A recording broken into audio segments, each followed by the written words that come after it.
Our guest moderator, news editor of Empire magazine, and part of the presenting team on BBC's Film 2013, Chris Hewitt. Hello. Wow. A lot of people in tonight, so clearly you know who Jude Law is, so I don't have to introduce him really, do I? But I will anyway. From the talented Mr. Ripley through to Gattaca and AI, artificial intelligence, and the Sherlock Holmes series, to name but four. He's one of our greatest actors and has been for a very long time. He's next starring in Steven Soderbergh's dark thriller, Side Effects. And before we meet the man in question, let's take a look at the trailer. I'm Dr. Banks. I'm a psychiatrist. How have things been going with you? I didn't know who he was or what he did. He just swept me off my feet. I told him I would wait for him. I want to have a life with my husband. She didn't just have the rug pulled from under her. She had the home, the husband, her entire life gone. Who wouldn't be depressed? What do we do? I honestly believe medication will help you. Prozac, Wellbutrin, Effexor. Maybe she's a candidate for one of these newer meds. The Blixa. I hope these things work. Whoever makes this drug is going to be rich. It's making it easier for you to be who you are. You remember this beautiful lady? She looks amazing. She's doing well. Em, it's the middle of the night. What are you doing? Are you awake? She walks in her sleep. It's a side effect. 911, what's your emergency? I just had no idea this was going on. In my opinion, you are a victim. You know I'm not crazy. She had no history of violence. We need to ask you to step off this now. What does that mean? I just want to know what happened. She's very attractive. Would you have treated her differently if she was a man? Emily, what is going on? I don't understand why this is happening. They're naming me. Resign from the case. Step off. Can't do that. But who can see the lies? That's why I have to make this work.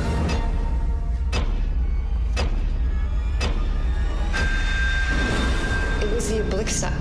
I would never be here if it weren't for that. I have to prove everything.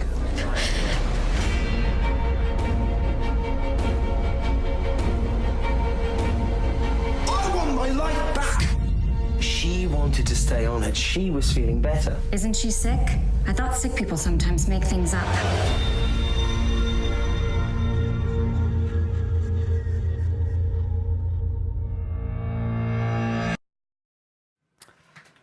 Good stuff. Please welcome the star of Side Effects, Jude Law. Hello. Hello. You all right? Hello. Good to see you. This is a heck of a turnout, it has to be said. Yeah. And I get the feeling they're not here for me, which is a bit of a shame, but there you go. What can you do? So welcome, Jude. Thank you. This is a movie that you have to tiptoe around because there are twists aplenty in it. Yes. Yeah, there are lots of twists. It falls into the category of sort of Hitchcock and the films of the 80s like Jagged Edge and Fatal Attraction. But there's a lot to talk about. Yeah, that doesn't necessarily trip over the twists. True. And So turns. when you're reading the script for the first time, are you told roughly what it's about, or is it very much a page turner? Oh, I can't believe this has happened. Oh, this has happened now. Is it one of those situations? No, I wasn't told anything. Okay. I mean, you're sent the script and you read it on face value. I read this actually in a different sort of. I read it just after I'd made Contagion with Stephen, and I'd gotten on very well with Scott Burns, the writer of that, who also wrote this. And at the time, Stephen wasn't going to direct it. It was just a project that Scott had worked for about... he'd had it in development for about 10 years and gave me a script to read. And it then came back about 6 months later once Stephen had basically... I think Stephen was about to do The Man from U.N.C.L.E. Yes. And then that didn't work out. He was looking for a last film. This is his last film. And he went to Scott and said, I've always liked that script, can I direct it? So it came back to me and I read it. And my experience that I hope you will get when you see it for the first time was when I read it, because you don't see it coming. No. And my first reaction was, I remember calling Stephen up and saying, is this guy the good guy or the bad guy? And because it's not clear, right? True. And his reaction was exactly.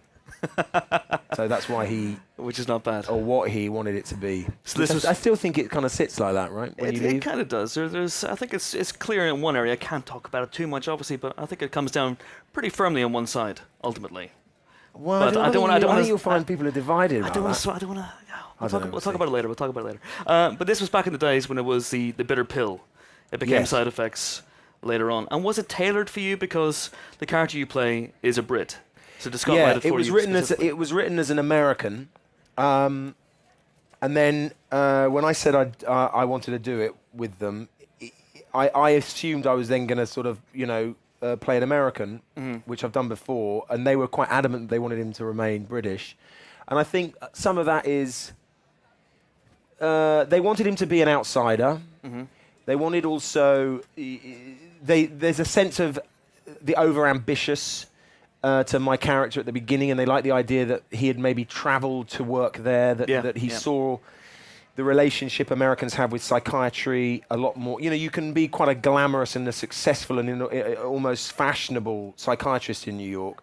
In England, I think I'm right in saying it's a slightly more private relationship. It's a slightly more private profession. And then it meant that they could also layer in.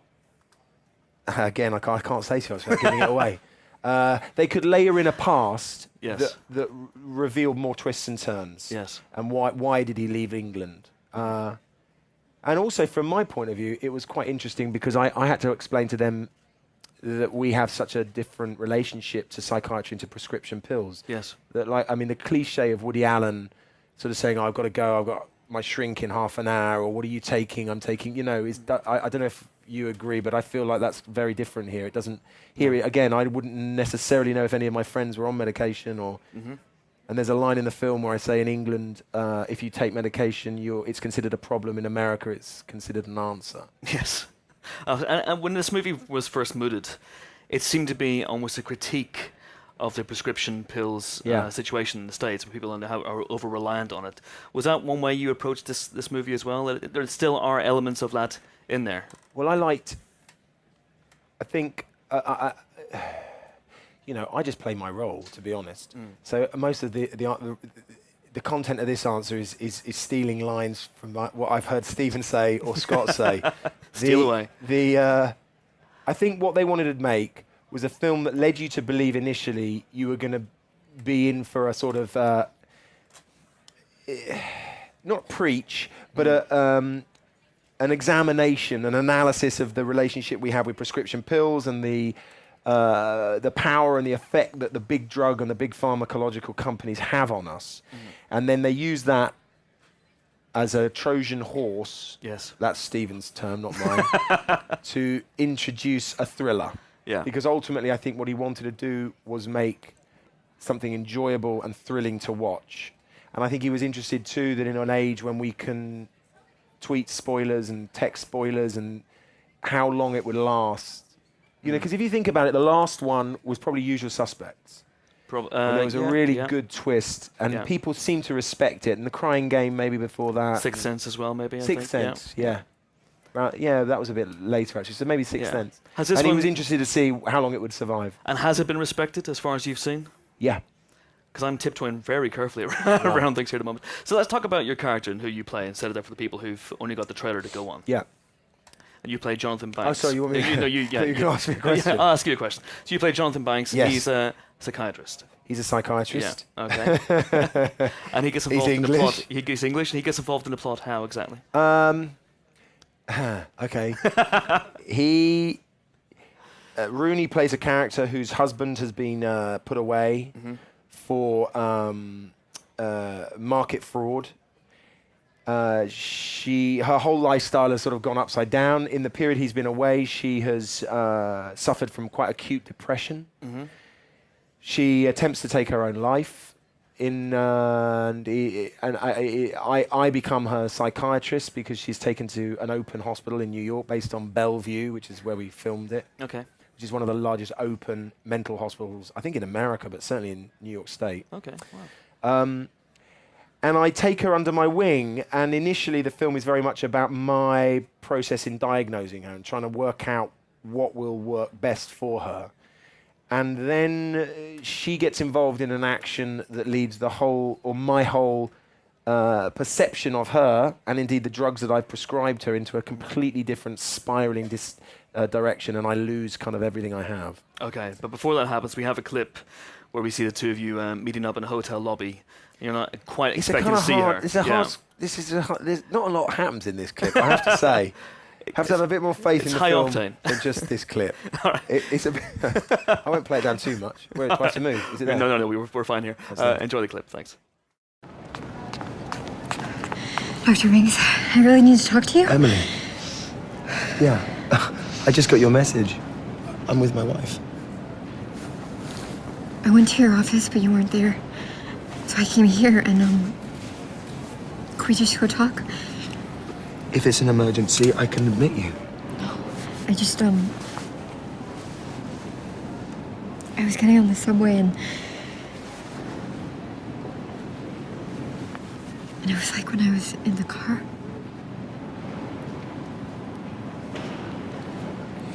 I have to go to work. I just need 5 minutes. You're gonna get to work after. Okay, 5 minutes. Okay. I'm sorry. Call me after the interview.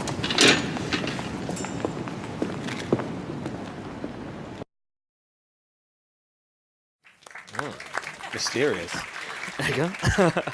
So that sets up, there's some drama and intrigue with your wife, who's Vanessa Shaw. Yes, she gets involved. Yeah. Everyone gets involved. It's a hard one to talk. Tiptoe. Tiptoe. Yeah. But that's Rooney Mara there as Yes. Emily, and she's phenomenal in this movie. What was it like working with her? Because she's almost a different person in every single scene that you guys have together. What was that process like? Yeah, I don't know if she's different in every scene. She's she's quite unusual as an actress in that, or as just as an actor, not necessarily just as a female, but she's very. A lot of actors, or she made me realise this. A lot of performers appear on a kind of with a front foot. You know, they project a lot of themselves at you. Yeah. When you're working opposite them, and she works in almost completely the opposite. She's very, very removed. She's very reserved, not socially, not privately, but when she plays, she keeps an awful lot of her cards very close to her chest, and you don't necessarily always know what she's playing, and she won't signal to you what she's playing, and she'll also play it. She's minuscule in how she portrays stuff, and it immediately, and certainly in this part, but I went back and watched some of the other things she'd done, and I think it's true in the other ones too, that it immediately draws you in, and it immediately makes you think you're missing something. And so when you're working opposite her, it means that you are being led more, I suppose. Sure. Certainly in this film and in our relationship in the film, it really helped because, and we both found out afterwards, we both made a decision not to do a lot of work together on it before because we wanted to sort of, obviously as psychiatrists, a lot of the relationship is about us in discussion, and we didn't want to set a lot of that up, and we shot it in order. Okay. So that the relationship could sort of evolve on camera. Whereas with Vanessa, for example, we worked together for like 2 weeks planning a whole backstory of how we met and where we met and why I was from England and why she had been in England and all of that stuff. So you create all of that. So it's on camera. So you can tell your approach as an actor, not just film by film, but actor by actor, depending on who you work with. Is that... Does your approach remain flexible in the process? Yeah. Well, I can only speak for myself. You have your own process which fits you or suits you, and you kind of hone it into. It evolves over time, and there are certain things that I have to do to make me feel kind of safe in the part, or like I can take the part on, and then. Indeed, every time you work with someone new, especially the director, but actors too, you change that because they have different requirements or different demands or different processes. Yeah. What about Steven Soderbergh? I mean, this is your second time working with him now, and this is his last film. Yeah. Which is a massive shame. But what's he like as a director? Because he seems like he's a jack of all trades. He's his own cinematographer as well, so he's right in your face. He's completely one of a kind like that. Yeah. He, I don't know, for those of you who don't know, he operates the camera, which is really unusual for a director. He lights the scene, which is very unusual for a director. He edits the film, and he's the director. So on his sets, there are usually about a quarter of the people on most sets. So it's a very small number, very, very focused. He's used the same team around him. So the focus puller, the dolly grip, all the team around the camera are really close friends of his. So it's a very efficient, very slick, and very, very intimate team, because they've made tons and tons of films together. He's also extraordinary because of he's carrying all those jobs. That he will, first of all, he lets you all the prep you have to do beforehand. He's not someone who turns up and let's discuss what we're doing today. Right. He wants to shoot immediately because you're normally out by lunchtime. He'll shoot things once or twice. He will analyze a scene very quickly, and he'll usually try and use the minimum shots required. Okay. Because he's already editing, so he's thinking, okay, how do I tell this story effectively, quickly, and he's already making those editing decisions. So you've done all the decision making beforehand, all the discussions beforehand. He's quite hard sometimes to get. I mean, I like to know, what book should I read, or what should I watch, or what about, and he's quite funny like that. He's like, don't read anything. Books are bad for you. I mean, he's joking, but or he gave me a couple of films to watch. He wanted me to watch Repulsion. Okay. The Polanski film, and Double Indemnity and Fatal Attraction. So those were the three references he gave me. And then, as a man, he's very intriguing. He's kind of changeable. He's very funny, unbelievably smart. And once he's had a martini, all that incredible intelligence sort of flows out, and he becomes incredibly conversational. Yeah. But sometimes he can be very, very quiet and very private. And on set, usually he's got so much to think about. He's usually in a little bit of a zone, really. And it's a nice way to work, because sometimes on a film set, whereas you'd imagine the focus of the energy should be on what the camera's looking at, it's often somewhere way off in the distance where the director's sitting. Okay. So the director will say be set up over there with a bank of video monitors or monitors, of course. and a kind of gaggle of producers usually, and they're all sitting there eating donuts and drinking coffee, and you're over here doing the scene, and then you all look up and go, is that good? Were they watching it? Were they paying attention? Yeah, or do we go again? Or sometimes you can't hear them, which I think, having worked with Stephen a couple of times, sort of diffuses the energy, because the focus should be on we're here to film this, and this is what we're going to film. With Stephen, he's behind the camera, so he says cut, and he looks up, and he's right there, and you talk about, and so the energy is very, very quiet. And in this film, we shot all over Manhattan, and we were in. I mean, literally, there's a scene in Rooney's character's called Emily in her office, and it was an active. What was the work they were doing? I think they were doing architect. It was like a designer's office, and the people who worked in the office were still there working, and we were shooting in the corner, and we didn't stop them. They're in the film. Right. Okay. So it's very quiet and really quick, like kind of guerrilla filmmaking, So, are you the sort of actor who likes to see? Oh, it is. Yeah. I don't think gorillas like the monkeys. Yeah, but no, is he? No, absolutely not. Are you the sort of actor who likes to go and watch dailies and watch the take you've just done? And does Stephen allow that? If so you're not, then no. Yeah. I mean, sometimes you get encouraged to, but I don't really want to. And sometimes there's specific stuff that it's more to do usually with big. If it's a big setup and it's about something physical, like look, every time you walk down this road, you keep hiding behind that lamppost. Like you just got to come and things like that. Okay, but if it's, I don't want to go and analyze a scene there and then. And I'm a bit of an old. I kind of romanticize the past process of making films. I think films probably, John Huston made a film without monitors, without mobile phones. I shouldn't be saying this in here. But do you know what I mean? He used to stand by the camera. And Yeah. he'd look up at the DP and he'd say, you know, is it in focus? Yep. And he'd stand and he'd watch the actors and it'd be cut and he'd know and he'd go, okay, we got it. Let's move on. Yeah. And all this like sitting, watching monitors and I don't know, I think you lose some of the magic of actually being there. Like I said, the focus of being there and doing it and knowing when you've got it. You don't have to go and check. You kind of know you got it. And as long as if the DP says, yeah, the frame was great or it was in focus, then you know you've got it. And when the DP is a director, then you're laughing. Then it's even better. Absolutely. Stephen's not the first director you've worked with twice. You've worked with the likes of Martin Scorsese twice, Anthony Minghella a number of times. Is it important to you to strike up relationships with directors and keep things like that going?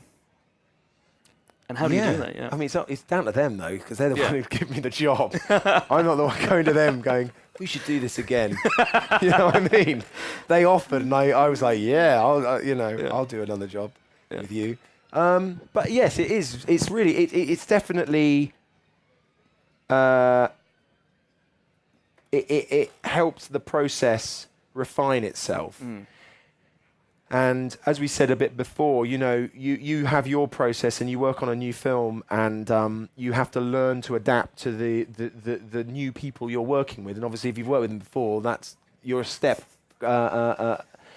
closer to that being true. And so that slowly becomes more and more refined. Okay. I certainly came into this experience having done a couple of weeks. I was only on Contagion for a couple of weeks, but for example, I knew I had to do all my work before because I knew how quickly he shot, and I knew I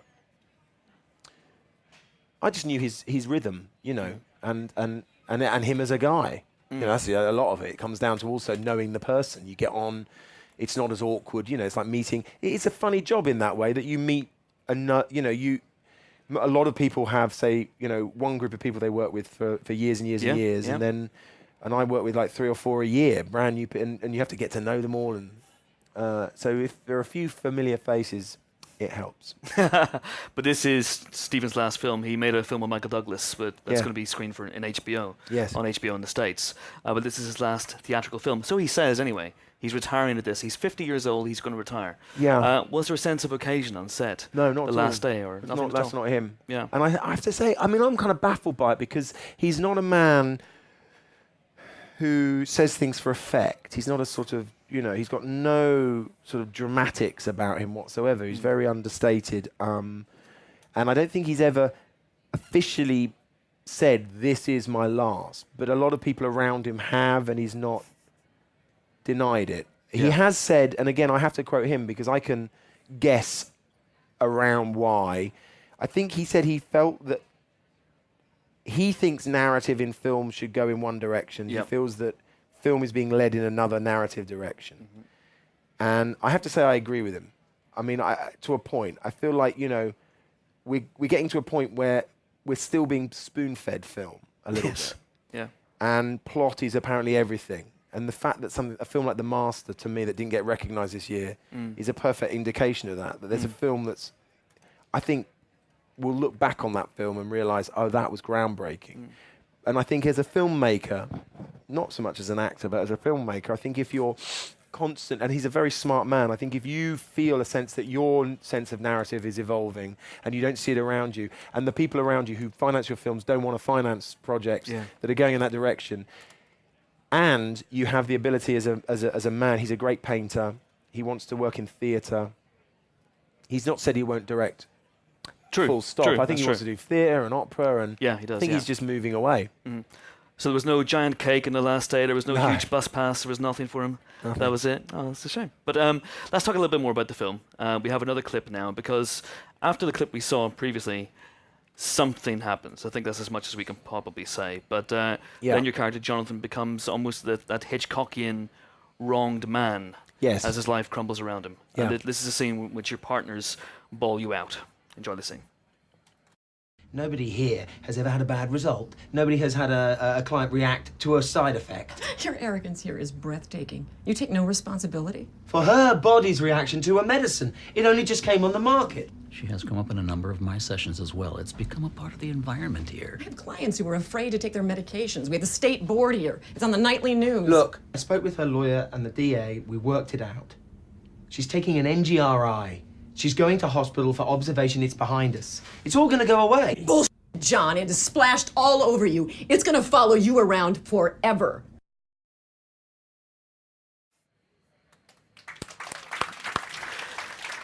And so from there, there's a sort of investigative quality now to the film as Jonathan tries to piece together, turns Sherlock Holmes, if you will, tries to piece together what's going wrong. And there's a conspiracy, if you will. Yeah, there is.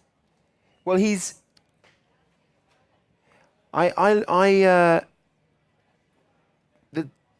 doctors I worked with, or I knew very little about this world, and the doctors I met and those that gave me lots of their very precious time. I don't know. What intrigued me was their ability to diagnose very, very quickly, and their ability to, first of all, their ability to diagnose and understand a person's needs. Then their ability also to their faith in the medicine, their belief that they could put together an equation of drugs that would solve very specific problems in you. And so I kind of set him up in my mind as a riddle. He loves riddles. He can solve riddles. And you learn early on that he's very, very good at this job.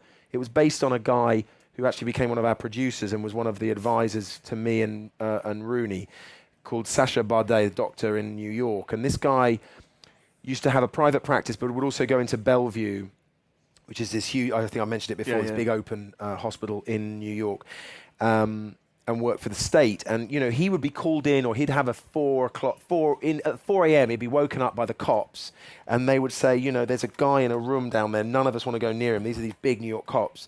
And they go, he says he's a vampire, and we believe him. He is fucking crazy, you got to. And he'd go into these rooms, and these people would be, these weird, demented guys, or they're, naked or covered in, feces or whatever. And he'd go in. He had incredible confidence and analyze what it was, and usually work out whether they were insane, whether they needed help, whether they were just criminals and should be sent to Rikers Island. He solved riddles, and I sort of saw that in this guy, that he suddenly finds a riddle in Rooney's character that he can't solve, and he's put in a situation where he knows he can get the answer, but it's not the one he initially thought. And so you suddenly see him. Basically, it's like a huge Sudoku. There you go. The whole film. Giant Sudoku. I like it. Put that in the poster. That'd be great. So you mentioned there the films that Stephen gave you as sort of homework, research. Yeah. Did you watch anything on your own? Because we've mentioned Hitchcock a few times, and it seems to me this is a role that Jimmy Stewart would have played had this movie been made 50 years ago. So did you watch any Hitchcocks? Did you watch any movies like that? Not specifically for this, no. I mean, I kind of stuck pretty closely to the ingredients that Stephen gave me. I read a really good book which I think's just been made into a film, called Dr. Glass. Oh, yeah, Dr. Glass, Dr. Glass, by Soderbergh, which is really weird. And that helped. But I know I'm a big fan of Hitchcock, so I kind of know that genre, and I certainly know Jimmy Stewart. So, I mentioned a couple before. I went back to things like Jagged Edge as well, and Body Heat, because there's a certain sensuality to them as well that we wanted to bring out in this. Absolutely. Let's get some questions from you guys now. If you have any questions for Jude, we have a roving microphone going around. There's a lady right here in the second row. Thank you. Jude Law, you must get many job offers, but what was it about the script for Side Effects that really captivated you? Honestly, the main thing was working with Steven Soderbergh again, because I don't think the list. Well, no, that's not true. There's a sort of, I'd say there's a sort of top 10 of English-speaking, certainly sort of filmmakers who, if they ask you to work with them, in my opinion, if the script or the part's not very good, you go and you work with them because they're great filmmakers, and you're going to learn something, and also 9 times out of 10 you're going to be in something respectable and half decent, intelligent, and he's one of those people. And because I'd worked with him before in a sort of patchwork way, because it was a smaller part in an ensemble, I really wanted to work with him in a greater capacity. And the script intrigued me because, like I said before, I couldn't, from the read, and I think from the film, Scott's written a piece which is about faulty people. So everyone in it's got problems. Everyone in it's very rounded in that you don't know who is the real hero or not. And I like life. You know, I think that's kind of, for an actor, that's interesting because you get to play someone who's real. Or well, if you achieve it, you get to play someone who's real. But you know, it was just rich with possibility, I suppose, and in good hands. Any more questions for Jude? There's some people over here. We'll go to this gentleman here in the second row, and then this lady here in the front row. Hi. Do you want to work with someone in particular in your future, or? Yeah, lots. There are lots and lots of people I haven't worked with. I'd love to work with Paul Thomas Anderson, and I've always loved the Coen brothers. I think they make great films. And then I've been friendly with Werner Herzog for a few years, and we've been trying to find something to do. We were meant to do something this year, and it's not going to happen, I don't think now. But I'd love to work with him because I think he's a character. He's an extraordinary character. Yeah, he is. I'd love to see that collaboration. That would be fun. That would be it would interesting. be. It was a shame. I don't know what happened to the film, but there's a lady here in the front row. Okay. Hi, Jude. Hello. I'm a big fan of you. I've seen you in New York 4 years ago. Do you remember me? Probably not. Yeah. Where did you see me? Yeah, I've seen you at Angela's. It's a friend's party. Oh, right, Angela. Do you remember? She. Oh, okay. Yeah, she gave birth to the child. Yeah, you mean Matt's Angela? Yeah. Oh, yeah. Oh, excuse me, everyone. I know. Shall I leave? I'll leave. I just saw Matt and Angela the other day. They're in London. Oh, really? Yeah. Is her baby? Anyway. Yeah. I know you have worked with a lot of talented and pretty actors. Just wondering, who do you like to work most? It's an easy question, I guess. Stephen Fry. Is he? Oh, you mean actress? Yeah, actress. I don't know. I don't really have a favourite. I mean, you did. Yeah, Kira was great to work with. I mean, I've been quite lucky. I'm trying to. It would be easier to tell you who I didn't like working with. I'm trying to think, but I can't even think of that, and I wouldn't do it anyway. I've been very lucky. I've never worked with a sort of nightmare. Do you know what I mean? So on the whole, they've all been really, really, really easy to work with. Really nice. Yeah. Sorry, it's a bit of a boring answer, but it's true. Any more names to be shouted out of this from the audience? Yes, there's a lady here also in the front row. Unless you have the same question. Oh, no. No? Good. Another question. Okay. Hello. I know it's quite ahead of us, but are you excited about playing Henry V at later this year? And have you ever seen it on stage? I have seen it on stage. I saw it. Funnily enough, I went to see Ken Branagh play it when must have been, I don't know, but he was about 25. And Prince Charles and Lady Diana were in the audience, I remember. And I saw the recent one at the Globe. I must have seen one since then. But yeah, I am excited. Yeah, I've just started doing a bit of work on it because I don't start rehearsals till October.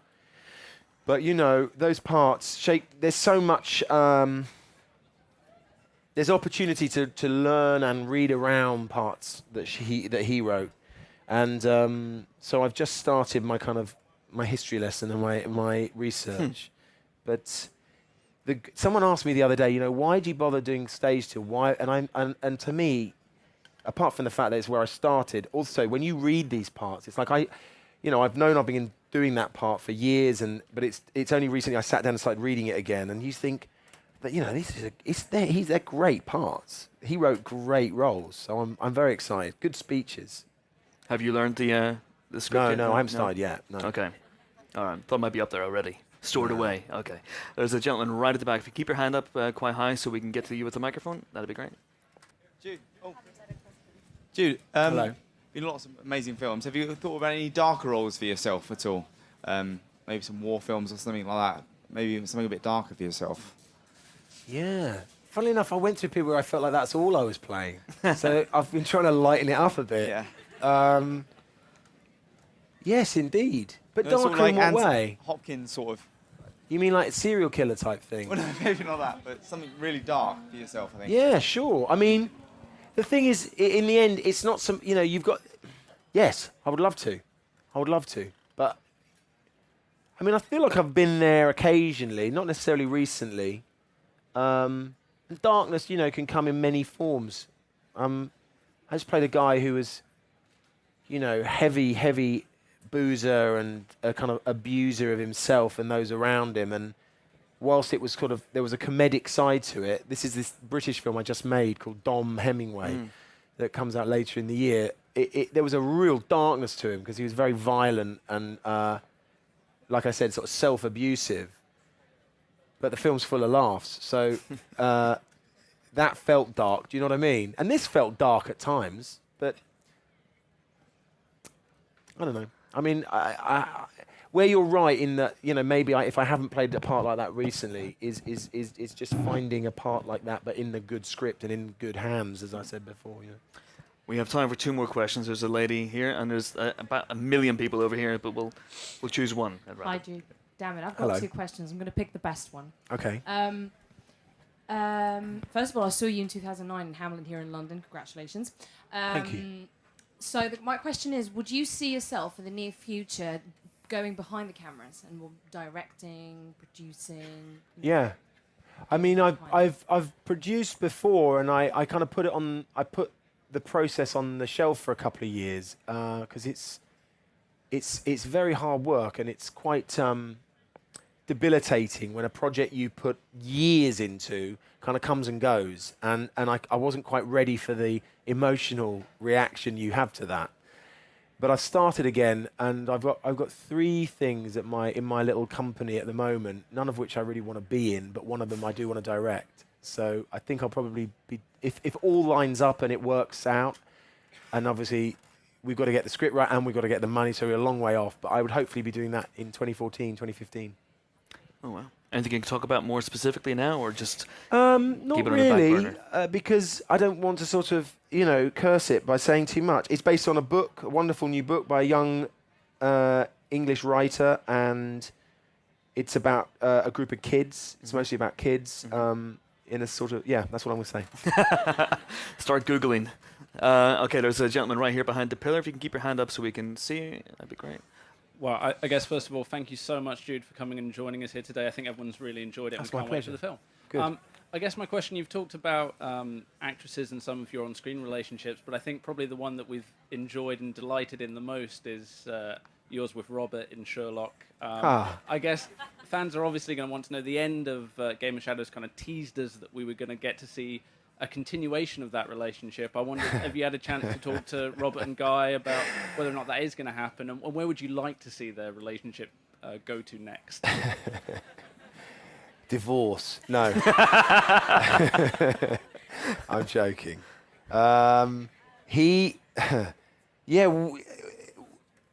We've had a kind of strange. We have a very intense relationship, the 3 of us, and in particular Robert and I, and it's very passionate and heated and humorous and sometimes exhausting, and and he's I've been busy. He's been really busy. He's been off doing Iron Man 3, and he's saved the world with the Avengers, and so